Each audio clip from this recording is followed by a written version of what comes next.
نحمده ونصلي على رسوله الكريم اما بعد فاعوذ باللہ السمیع العلیم من الشیطان الرجیم۔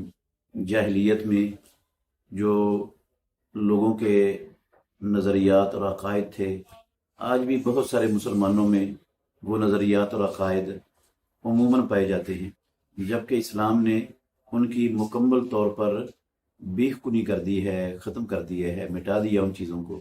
لیکن مسلمان بہت سے آج بھی انہی نظریات اور انہی عقائد کے حامل ہیں۔ ان میں سے ایک بڑی خطرناک چیز ہے سفر کا مہینہ، اس مہینے کو منحوس سمجھنا، اس مہینے کو بھاری سمجھنا، اس مہینے میں اپنا کوئی کام جو ہے نا، اچھا کام وہ شروع نہ کرنا، اور یہ عقیدہ رکھنا کہ اس مہینے میں جو کام شروع کیا جائے گا وہ کامیابی کو نہیں چھوئے گا، کامیاب نہیں ہوگا بندہ اس کام میں، اس میں فائدہ نہیں پہنچے گا، اس میں بندے کو نقصان ہوگا۔ تو یہ سمجھ کر بہت سارے لوگ اس مہینے کے متعلق یہ نظریہ اور یہ سوچ رکھ کر کوئی کام کا آغاز اور ابتدا اس مہینے میں نہیں کرتے، حالانکہ صحیح احادیث میں اس کی مکمل طور پر تردید ہے۔ رسول اللہ صلی اللہ علیہ وسلم نے فرمایا، لا عدوى ولا طیرۃ ولا سفر، نہ تو کوئی بیماری متعدی ہے اور نہ نحوست پکڑنا ہے کسی چیز سے، اور نہ ہی سفر کے مہینے سے بدشگونی لینا ہے، اس کو منحوس اور بھاری سمجھنا ہے۔ اب صحیح بخاری میں یہ 5717 نمبر حدیث ہے، صحیح مسلم میں 2220 نمبر حدیث ہے، جس میں رسول اللہ صلی اللہ علیہ وسلم نے یہ صاف صاف بتا دیا ہے۔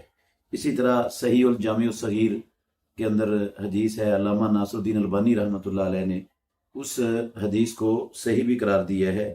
6264 نمبر ہے حدیث کا، اس میں یہ لفظ ہیں، عبداللہ بن عمر بن عاص رضی اللہ عنہما بیان فرماتے ہیں کہ رسول اللہ صلی اللہ علیہ وسلم نے فرمایا، جس نے کو بدشگونی نے روک دیا اس کی کسی حاجت سے، کسی ضروری کام سے، اس نے اللہ کے ساتھ شرک کیا ہے۔ یہ معاملہ بڑا سنگین ہے۔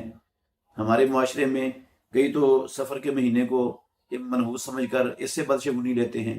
کئی لوگ صبح سویرے دکان کے لیے تاجر جاتا ہے، راستے میں اس کو کوئی لنگڑا مل جاتا ہے، کوئی نابینا مل جاتا ہے، کوئی فقیر مسکین مل جاتا ہے، یا سب سے پہلے ادھار لینے والا گاہک آ جاتا ہے، تو بندہ یہ اس سے بدشگونی پکڑ لیتا ہے کہ بھئی آج تو خیر نہیں ہے، آج تو صبح صبح یہ لنگڑا مل گیا ہے، یہ نابینا مل گیا، یہ کانا مل گیا ہے، آج صبح صبح یہ ادھار لینے والا آ گیا ہے، آج تو خیر ہی نہیں ہے۔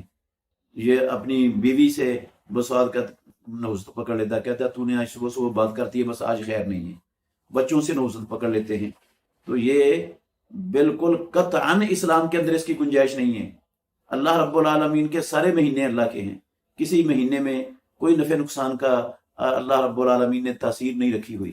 نفع نقصان صرف اللہ رب العالمین کے ہاتھ میں ہے۔ رب العالمین نے نفع نقصان کا اختیار محمد الرسول اللہ صلی اللہ علیہ وسلم، جو اللہ کی مخلوق میں سب سے زیادہ فضیلت والے ہیں، جن سے افضل رب کی مخلوق میں نہ آیا ہے نہ قیامت تک کوئی آ سکتا ہے، تو ان کو بھی نہیں دیا۔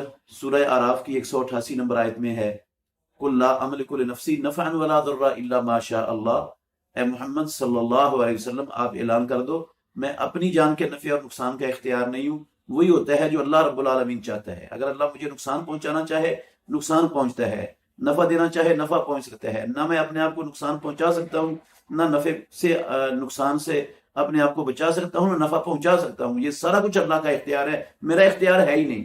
جب اللہ نے محمد الرسول اللہ صلی اللہ علیہ وسلم کو یہ اختیار نہیں دیا، تو یہ مہینہ اور یہ نبینا اور یہ لنگڑا اور یہ اس طرح کی چیزوں سے بدشگونی لینا، نحوست پکڑنا، یہ کیسے مسلمان کے لیے حلال اور جائز ہو سکتا ہے؟ یہ تو ان چیزوں کو وہ اللہ رب العالمین کے ساتھ شریک کر رہا ہے، نفع نقصان کا اختیار ان کو دے کر۔ تو یہ معاملہ بڑا سنگین اور بڑا حساس ہے۔ تو جاہلیت میں ہوتا تھا ایسے، وہ نکلتے تھے کسی کام کے لیے، پرندے کو اڑاتے تھے، اگر وہ ایک طرف جاتا تو کہتے تھے ہاں ٹھیک ہے یہ ہو جائے گا کام، دوسری طرف جاتا تو اپنا ارادہ ہی چھوڑ دیتے۔ تو وہی کام جو ہے نا وہ مسلمانوں کے اندر آج کل کئی صورتوں میں، نئی صورتوں کے اندر پائے جاتے ہیں۔ تو ہمیں ان چیزوں سے اپنے اعتقاد کو خراب نہیں کرنا چاہیے، اور بچانا چاہیے اپنے آپ کو بھی اور اپنے خاندان کے افراد کو بھی اور رشتہ داروں کو بھی اور لوگوں کو بھی۔ اللہ ہمیں سمجھنے کی اور عمل کرنے کی توفیق دے۔